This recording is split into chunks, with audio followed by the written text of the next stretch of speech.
Commander Tessa Novak had been deep in cryosleep when the proximity alarms tore her from oblivion. Her eyes snapped open to darkness, the emergency lights of her scout ship casting everything in a dull red glow. Something had gone terribly wrong. System? Status, she croaked, her throat dry from hibernation. No response came from the ships. AI. The silence was broken only by the soft hiss of escaping oxygen and the occasional spark from damaged circuitry. Tessa struggled to free herself from the cryopod, her movements sluggish. The last thing she remembered was plotting a course through the Carina Nebula on a routine reconnaissance mission for the Interstellar Survey Corps. Now, judging by the unfamiliar star patterns visible through the viewport, she was nowhere near charted space. A soft sound breathing made her freeze. "Who's there?" she called out, reaching instinctively for her sidearm, only to find the holster empty. "Your weapon is secured," came a melodic voice from the shadows. "I determined it prudent. Until you were fully conscious." A figure stepped into the dim light. Tessa's breath caught in her throat. The woman, if she could be called, that stood. It's nearly 2 meters tall, with skin that shimmered with an iridescent blue-violet hue. Her features were humanoid, but unmistakably alien. High cheekbones, a delicate nose, and eyes that reflected light like polished amethysts. Her hair, if it could be called that, consisted of tendrils that moved slightly as though suspended in water. "Who are you?" Tessa demanded, trying to mask her vulnerability with authority. "What happened to my ship?" The alien woman tilted her head slightly. "I am Kiro, navigator of the Sinov Collective. Your vessel was caught in a quantum singularity. Collapse. I intercepted your distress beacon and stabilized your life support systems." Tessa's eyes narrowed. "There are no registered sentient species in this sector." "What were you doing out here?" Kiro's expression remained impassive. "Same could be asked of you, Commander Novak. How do you know my name?" "Your ship's registry, your elementary information gathering." Kira moved to the control panel, her movements fluid and graceful.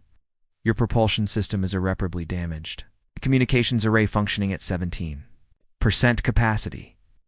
We are currently adrift in what your star charts would designate as the Orpheus Void." Tessa felt her stomach drop. The Orpheus Void was theoretically a region of space so distant that it existed only in astronomical speculation. "That's impossible," she whispered. "Nevertheless, it is our reality." Kiro's voice softened. "I have initiated emergency protocols and connected auxiliary power from my vessel to yours. We have approximately 6 standard cycles before resources become critical." Tessa pushed herself to her feet, ignoring the wave of dizziness that threatened to topple her. "I need to assess the damage myself." Of course, Kiro stepped aside, though I recommend caution. "Your physical condition is fragile following extended cryosleep." As if to prove her point, Tessa's knees buckled. Before she could hit the floor, Kiro moved with startling speed, catching her with surprising gentleness. "I don't need your help," Tessa muttered, even as she leaned against the alien woman's surprisingly warm body. "Evidence suggests otherwise," Kiro replied, a hint of what might have been amusement in her voice. Over the next hours, they worked in tense cooperation. Tessa discovered that Kiro had indeed saved her life. The cryopod had begun to malfunction, following the mysterious incident that had thrown her ship off course. Without intervention, she would have died. "Why help me?" Tessa asked, as they shared a meal of emergency rations. "What do you want?" Kiro paused, studying Tessa with those unsettling violet eyes. "Perhaps I was curious. Your species is not known in this region. Or perhaps I simply believe that all sentient life deserves preservation." "Nobody does something for nothing," Tessa countered. A slight smile curved Kiro's lips. "Then consider it an investment. 2 minds have better chances of survival than 1. Despite her suspicion, Tessa found herself drawn to this enigmatic being. As they worked side by side repairing what they could of the damaged systems, she noticed things the precise way Kiro moved. The subtle changes in her skin's luminescence that seemed to reflect her emotions, the musical cadence of her speech. As the ship's cycle shifted to night mode, Tessa realized with a strange certainty that her life had irreversibly changed.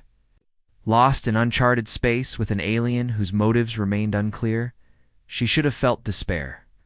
Instead, she felt an unsettling anticipation, as though she stood on the threshold of something extraordinary. "Rest," Kiro said, interrupting her thoughts. "I will monitor the systems." "And if I don't trust you?" Tessa challenged. Kiro regarded her thoughtfully.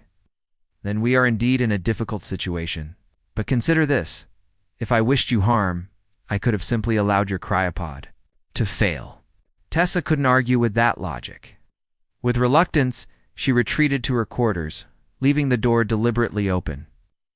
As she drifted towards sleep, she caught a glimpse of Kiro silhouetted against the stars, tendrils of her hair moving gently, as though stirred by cosmic winds. What had she gotten herself into? And why did she feel, despite everything, that this encounter was somehow meant to be?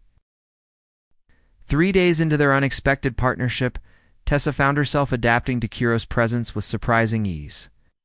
The alien's methodical approach to problem-solving complemented Tessa's more intuitive style, and together they'd managed to restore partial functionality to the ship's navigation system. "The quantum stabilizers are responding," Tessa called out from beneath the control panel where she was elbow-deep in circuitry. "Try the initialization sequence again." Kira's fingers danced across the holographic interface, her movements precise. "Commencing sequence. Power flow stable at 63%. The console hummed to life, projections of stellar cartography materializing in the air between them. Tessa emerged from beneath the panel, wiping sweat from her brow with the back of her hand. "It's still not enough to get us home," she sighed, studying the fragmented star maps. "Perhaps home is a flexible concept," Kiro observed, her violet eyes reflecting the holographic lights. "The universe is vast, destinations abundant." Tessa shot her a look. "It's easy for you to say. You haven't told me anything about where you come from or what you were doing out here." A subtle shift in Kiro's luminescence, a deepening of the blue undertones in her skin, suggested discomfort. "My people are ... private. We observe more than we interact. Yet here you are interacting with me," Tessa pointed out. "Circumstances sometimes demand adaptation." Kiro turned back to the console. "Your vessel's quantum signature is unusual. It's modified for specific resonance patterns." Tessa stiffened. "Standard Survey Corps technology." "No," Kiro said simply. "It is not standard. Your harmonic frequency is calibrated to detect temporal anomalies associated with the Veil Nebula artifacts." Ah! The revelation hit Tessa like a physical blow. Her mission had been classified officially a routine survey, but actually a search for evidence of the mysterious technology that had been appearing throughout the sector. Technology that some believed originated from an ancient civilization, predating all known species. How could you possibly know that? She demanded. Kahura met her gaze directly, as I was searching for the same artifacts. Before Tessa could respond, the communication array crackled to life, emitting a burst of static, followed by a fragmented message. "Repeat. This is Research Station Helios requesting emergency assistance under attack. Cartifact has been need." Immediate, the transmission cut out as abruptly as it had begun. Tessa and Kiro exchanged glances. "That signal originated from within this system," Kiro said, already adjusting the scanners. "Approximately 12 million kilometers from our position." "Can we reach them?" Tessa asked. Professional instinct overriding her suspicion. "With our current power reserves..." Barely. Kiro hesitated. "It would mean committing our resources with no guarantee of return capability." Tessa weighed the options. A distress call couldn't be ignored, especially if it involved the artifacts. And if the station had functioning communication equipment, it might be their best chance at contacting the survey corps. Plot a course, she decided. Full power to propulsion. As they prepared the ship, Tessa observed Kiro with new interest. The alien moved with heightened intensity, her skin now pulsing, with subtle patterns that seemed to reflect concentration. "These artifacts," Tessa ventured as they worked. "What do they mean to your people?" Kiro was silent for so long that Tessa thought she wouldn't answer. Finally she spoke, her voice softer than usual. "They are echoes of the architects who came before all of us. My people believe they hold the key to preventing a cyclical catastrophe that has reset civilizations throughout cosmic history. "And what do you believe?" Tessa pressed. Kiro's eyes met hers, and something in that gaze made Tessa's heart beat faster. "I believe that some discoveries are worth the risk of connection, even across species that might otherwise never meet." Implication hung between them, charged with possibilities neither had voiced. Tessa found herself studying the elegant contours of Kiro's face, the subtle play of light beneath her skin, and wondered what it would be like to touch her, as if sensing her thoughts. Kiro moved closer, her hand hesitantly reaching out to brush against Tessa's arm. The contact sent a pleasant shock through Tessa's system. "Your temperature has elevated," Kiro observed, her voice taking on a husky quality. "Is this distress?" Tessa shook her head, unable to look away from Kiro's eyes. "Not distress. No." The ship's warning system chose that moment to alert them that they were approaching their destination. The moment broken, they returned to their stations. But something had shifted between them, a boundary crossed, as Research Station Helios came into view. Tessa gasped. The orbital facility was massive, but showed clear signs of damaged sections exposed to vacuum. Debris floating in controlled orbit around it. "Life signs?" she asked. "Faint but present," Kiro confirmed. "Concentrated in the central hub." And ... She paused, adjusting the scanner. "There's another vessel docked on the far side, military grade, heavily armed." "Pirates or mercenaries?" Tessa muttered. "They must be after the artifact mentioned in the distress call, if they obtain it." Double quotes Kiro began. "They won't," Tessa interrupted, checking her restored sidearm, "because we're going to get there first." Their eyes met across the bridge, mutual purpose solidifying between them. Whatever secrets still lay between them, whatever dangers awaited on the station, Tessa knew with sudden certainty that their fates had become inexorably intertwined. As they prepared for docking, Kiro's hand found hers briefly. "Whatever happens, Commander Novak, I am glad our paths crossed." Tessa squeezed her hand in return, surprised by how natural the gesture felt. "We're just getting started," she replied, "and call me Tessa." Research Station Helios loomed before them, once elegant structure now scarred by explosive decompression and weapons fire. As their ship completed its docking sequence with one of the few functioning airlocks, Tessa checked her equipment one final time. "The station's environmental systems are operating at minimal capacity," Kiro reported, her skin pulsing with cooler blues as she interfaced with the scanner. "Temperature in habitable sections is near freezing, atmosphere thin but breathable." Tessa tossed her a thermal jacket from the emergency supplies. "You'll need this." "Does your physiology handle cold well?" "Better than extreme heat," Kiro replied, examining the jacket with curiosity before slipping it on. The human garment was snug across her broader shoulders, accentuating her alien physiology in ways that Tessa found herself appreciating. "Plan is simple," Tessa said, forcing her focus back to the mission. "We locate survivors, find out what artifact they discovered, and secure it before the mercenaries can take it off station." Kiro nodded, adjusting a device on her wrist.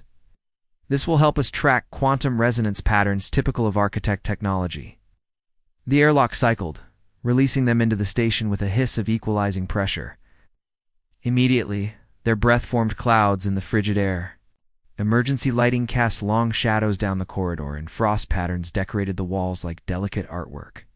"Beautiful in its way," Kiro murmured, touching a crystalline formation on a nearby console. She silently agreed. "Life signs." 3 levels down, Central Research Hub. Kiro consulted her scanner. And others moving in patterns consistent with search parties. The mercenaries. They moved through the station with cautious efficiency, avoiding the main corridors and utilizing maintenance shafts where possible. Twice, they had to hide as heavily. Armed figures in unmarked tactical gear passed nearby. "Professional operation," Tessa whispered as they crouched in a storage alcove, bodies pressed close. "Not ordinary pirates." "No," Kiro agreed, her breath warm against Tessa's ear. "They have resources, organization. Someone powerful wants what's here." When they finally reached the central hub, they found the entrance sealed and barricaded from within. Tessa tapped a communication code used by Survey Corps personnel in emergency situations. After a tense moment, the door slid open just enough to admit them before slamming shut again. Inside, 3 haggard-looking researchers huddled around a makeshift heating unit, weapons clutched in inexperienced hands. Commander Tessa Novak, Interstellar Survey Corps. Tessa introduced herself, showing her identification. This is Kiro, my ... consultant. The eldest of the 3, a woman with silver-streaked hair and haunted eyes, stepped forward. Dr. Naomi Winters, Station Director. This is Dr. Priya Sharma and Julian Reeves. We're all that's left of a team. Of 12. Tessa felt a pang of sorrow. The mercenaries. Dr. Winters nodded grimly. They came 3 days ago. No warning, no demands. Just started killing anyone who resisted and searching the labs. Because of the artifact you found, Kiro said, not a question. The 3 researchers exchanged glances. How did you know about that? Dr. Sharma asked suspiciously. Your distress call mentioned it, Tessa explained. What exactly did you discover? Julian Reeves moved to a secure container in the corner, entering a complex code. Gravitational anomalies in this region when we detected an object of impossible density orbiting a dying star. He retrieved a small metallic cube that seemed to shimmer with internal light. This was at the center of it. Kiro inhaled sharply, her skin flaring with patterns of excitement. A nexus key, she whispered. Intact. You recognize it? Doctor. Winters asked sharply. My people have. Legends, Kiro replied carefully. Fragments of such devices have been discovered before, but never one undamaged. Tessa studied the object. Despite its small size, it seemed to have a presence that filled the room. What does it do? We're not entirely sure, Dr. Sharma admitted. It generates quantum entanglement fields and seems to store vast amounts of information, but we can't access it. It's like finding an ancient book written in an unknown language. My people believe such keys were part of a communication network spanning galaxies, Kiro explained, her eyes never leaving the artifact. A way for the architects to maintain their civilization across impossible distances. A distant explosion shook the station, sending dust raining from the ceiling. They're getting impatient, Dr. Winters said grimly. They've been systematically destroying sections of the station to flush us out. We need to move, Tessa decided. Is there another? Way off this level? Julian nodded. Emergency evacuation tubes. But they lead to the shuttle bay, which they're surely watching. Then we create a diversion, Tessa said, already formulating a plan. Dr. Winters, what's the most volatile research material you have? Access to. As they prepared their escape, Tessa found a moment alone with Kiro, was staring at the artifact with undisguised longing. You knew more than you've told me, Tessa said quietly. About all of this? Kiro turned to her, violet eyes intense. Yes, but not everything.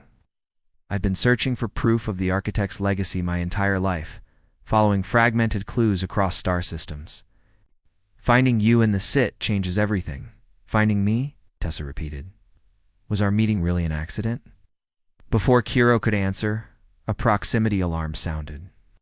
They've breached the outer lab, Dr. Sharma called urgently. What followed was a desperate race through the station's service corridors, the artifact secured in Tessa's pack. Behind them, the carefully orchestrated explosion in the research lab created the diversion they needed, but also accelerated the station's structural failure in a narrow maintenance shaft. With alarms blaring and the temperature dropping further, as life support failed throughout the station, Tessa found herself pressed against Kiro in the darkness, both breathing hard from exertion. If we don't make it, Tessa began. Kiro silenced her with a touch, her fingers tracing the contour of Tessa's face with surprising tenderness. We will. The moment stretched between them, heavy with unspoken emotions. Then, with delicate determination, Kiro leaned forward and pressed her lips to Tessa's. The kiss was exploratory, alien yet familiar, sending warmth cascading through Tessa's body despite the freezing air. When they parted, Tessa saw that Kiro's skin was glowing with patterns. She hadn't displayed before in intricate swirls of deep purple and gold that seemed to pulse with her heartbeat. That was ... double quotes, Tessa whispered. A promise, Kiro finished for her, that there would be time for more. The rumble of another explosion reminded them of their precarious situation. With renewed determination, they continued their escape. The artifact, secure and something precious and fragile, growing between them amidst the chaos. They escaped Research Station Helios by the narrowest of margins, their small ship accelerating away as the facility's reactor finally breached, sending a shock wave of superheated plasma into the void. The mercenary vessel caught in the blast. Radius sustained heavy damage but remained operational and in pursuit, in the relative safety of their cockpit. Tessa, Kiro, and the 3 rescued scientists took stock of their situation. The artifact is secure, Julian reported. The metallic cube now contained in a specialized field Kiro had designed to mask its quantum signature. But without proper research equipment, ... Understanding its functions will be difficult, Kiro finished for him, and we have more immediate concerns. On the tactical display, the mercenary ship was adjusting course, still following despite its damaged state. They're persistent, Dr. Winters observed grimly. Whoever hired them wants that artifact badly. Tessa nodded, calculating their options. With 5 people aboard and systems still operating at reduced capacity, their resources would be strained. We need to find sanctuary somewhere to make repairs and resupply. There's an independent trading outpost in the Myriad cluster, Dr. Sharma suggested. They maintain neutrality in sector disputes. Could reach it in 3 days at our current speed. 3 days with that ship on our tail, Tessa mused, not liking their odds. Keiro, who had been unusually quiet since their escape, finally spoke. There's another option. My people maintain a hidden way station 2 light years from here. We would be safe there. All eyes turned to her. The offer was unexpected. Kiro had been protective of information about her species and their locations. People, Tessa repeated carefully. Who, you still haven't fully explained to me. Something flickered across Kiro's expression: hesitation, perhaps regret. The Sinov collective is ancient, predating most galactic civilizations. We are watchers, gatherers of knowledge. We have monitored the artifacts for millennia, tracking their appearances and disappearances across the cosmos.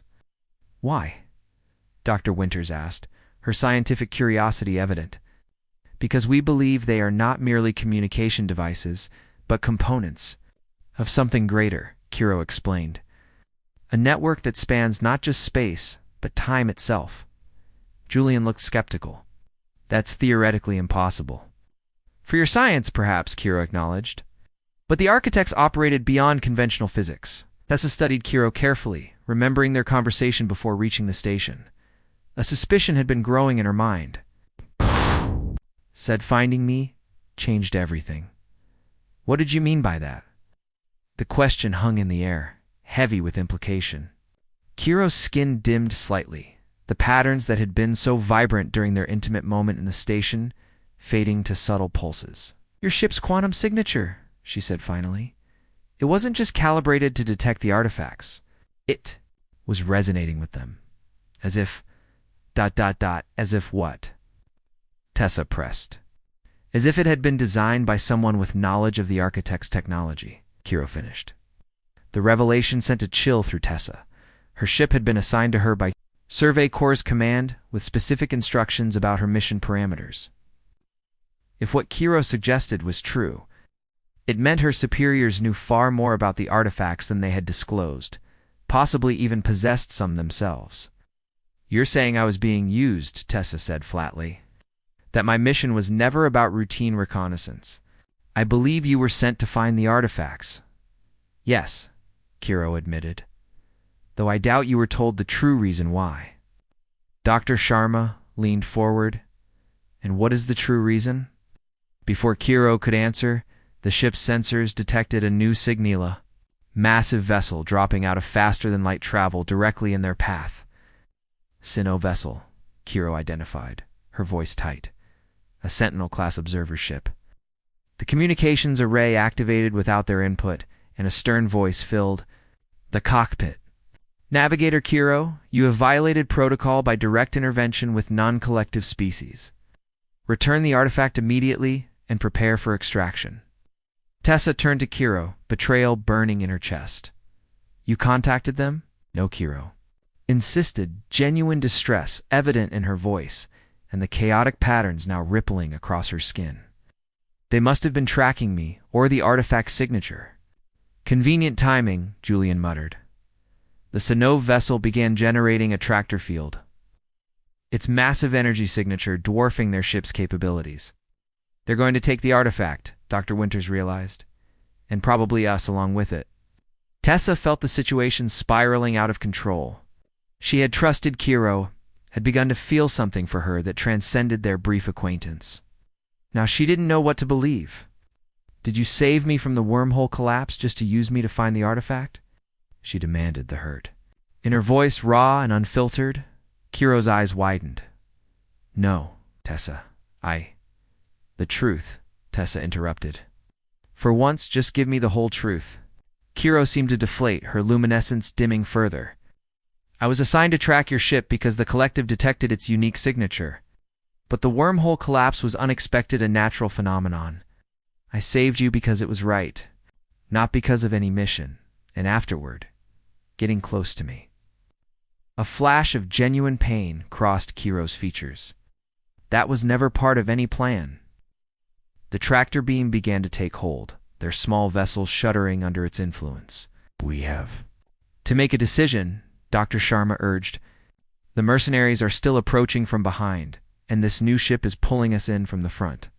Tessa looked at the artifact, then at Kiro, whose eyes pleaded for understanding. In that moment, she made a choice. "Dr. Winters, do you still have access to those volatile compounds we used for the diversion?" The older scientist nodded. "Some, yes. Prepare them.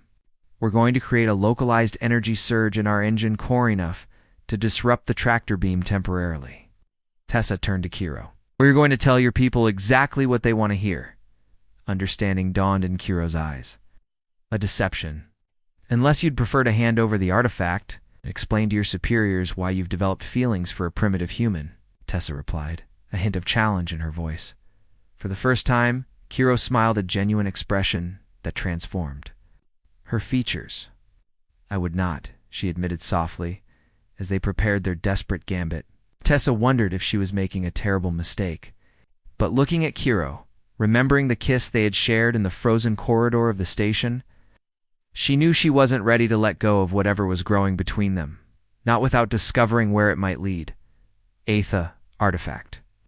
Meanwhile, sat in its containment field, seemingly innocent, yet somehow aware.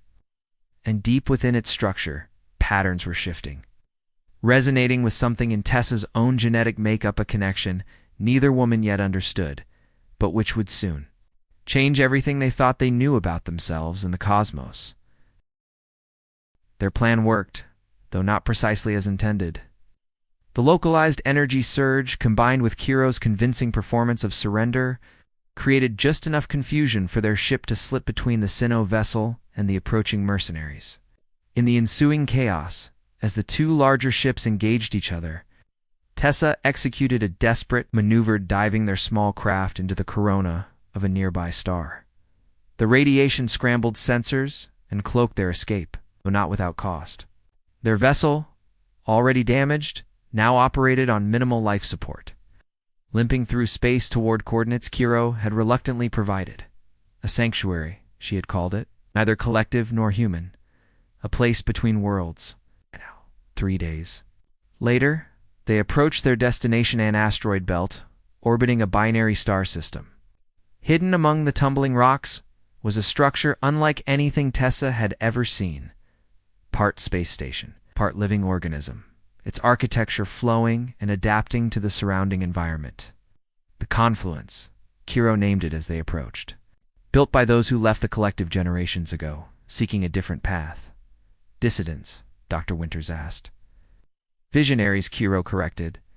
They believed interaction between species was not just inevitable, but essential for cosmic evolution.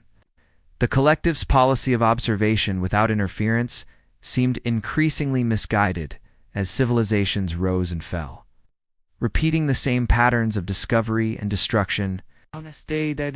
Tessa guided their ship toward a docking port that seemed to grow, to accommodate them.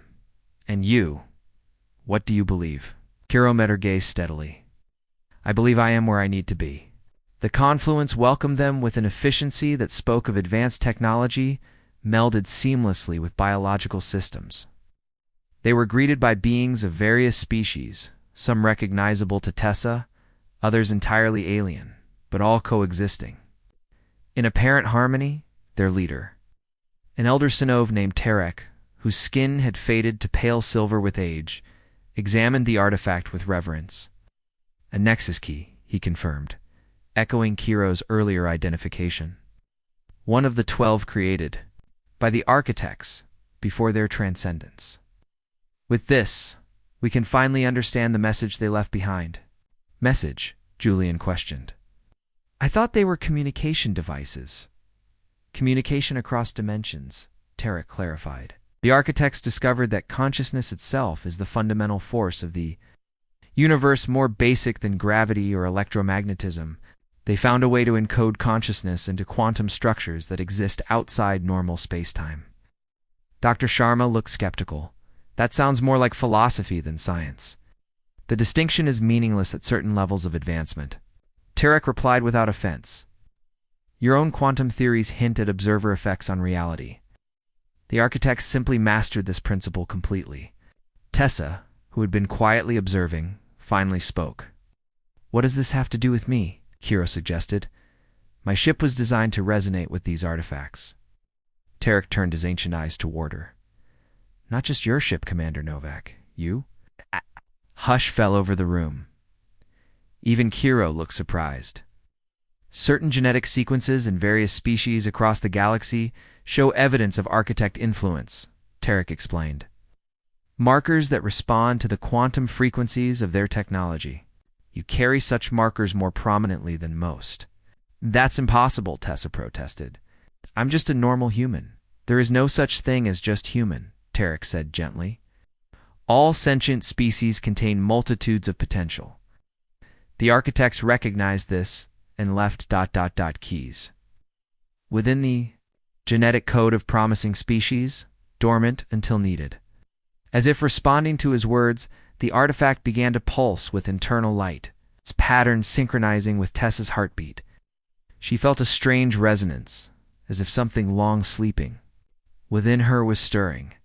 The mercenaries and the collective both want this artifact for what they think it can do: provide power. Technology advantage, Tarek continued, but its true purpose is far greater. It is one component of a message, a warning and a gift. Warning. About what? Dr. Winters asked. The cycle, Kiro answered, moving to stand beside Tessa. Room. Throughout cosmic history, civilizations have risen to certain technological thresholds, only to destroy themselves or be destroyed by outside forces. The architects discovered this was not random, but patterned a cosmic test of sorts. Tarek nodded. They believed that only through true cooperation between diverse species could any civilization survive the coming challenge, a challenge they themselves barely survived. The artifact's glow intensified, projecting symbols into the air around. The mathematical patterns, geometric structures, fragments of what appeared to be a universal language. It's activating, Julian whispered in awe. Because of you, Kiro told Tessa, taking her hand. Your presence, combined with the sanctuary of the confluence, has created the conditions it needed. Tessa felt overwhelmed. In the span of days, she had gone from routine mission to cosmic significance, from solitary commander to whatever she was becoming. She looked at Kiro, finding an anchor in those violet eyes. I'm just trying to get home, she said softly.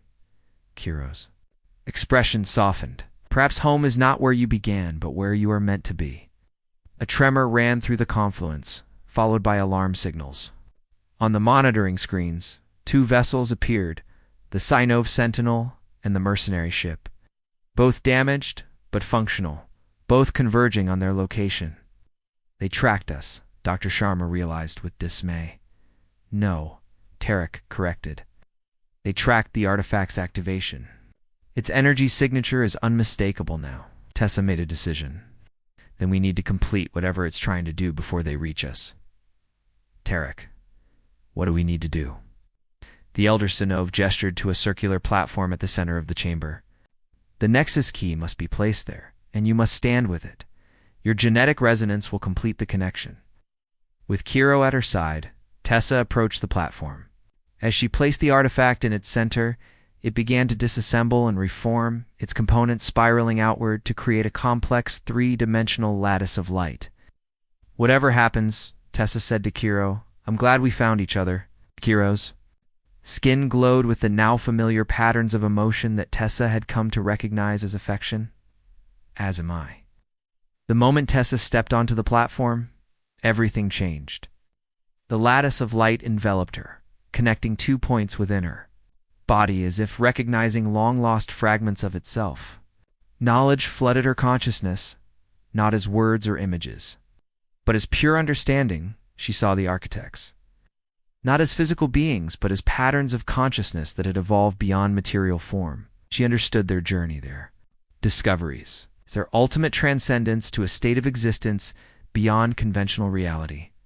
And she understood the warning, a wave of energy approaching from the galactic core, a natural phenomenon that occurred in cycles of millions of years, cleansing the galaxy of advanced technological civilizations that had not learned to harmonize their development with the fundamental frequencies of consciousness itself. The next wave was coming, soon in cosmic terms, perhaps centuries in human measurement. The gift was knowledge, how to prepare, how to adapt, how to transcend as they had done, not through technology alone, but through the harmonization of diverse consciousnesses across species barriers. As the vision faded, Tessa found herself still standing on the platform, the artifact now a glowing sphere hovering before her. Kiro was beside her, their hands intertwined. You saw? Tessa asked, knowing somehow that Kiro had shared the experience. Yes, Kiro whispered. Everything. Around them, the others watched in amazement as the sphere projected a complete map of the galaxy, highlighting 12 points where the remaining Nexus keys were hidden. The message must be shared, Tarek said with quiet certainty. With all species, all civilizations, the cycle can be broken, but only through unity. On the monitoring screens, the approaching vessels had slowed, their weapons powered down. Something about the artifact's activation had affected them as well, perhaps a taste of the understanding Tessa had experienced. They felt it too, Dr. Winters observed. Not the full message, but enough to give them pause. Tessa turned to Kiro, seeing her now not just as an alien woman she had come to care for, but as a partner in something far greater than either of them had imagined. So, she said with a small smile, ready for a bigger mission than either of us signed up for. Kiro's skin rippled with patterns of determination and hope. With you? Absolutely.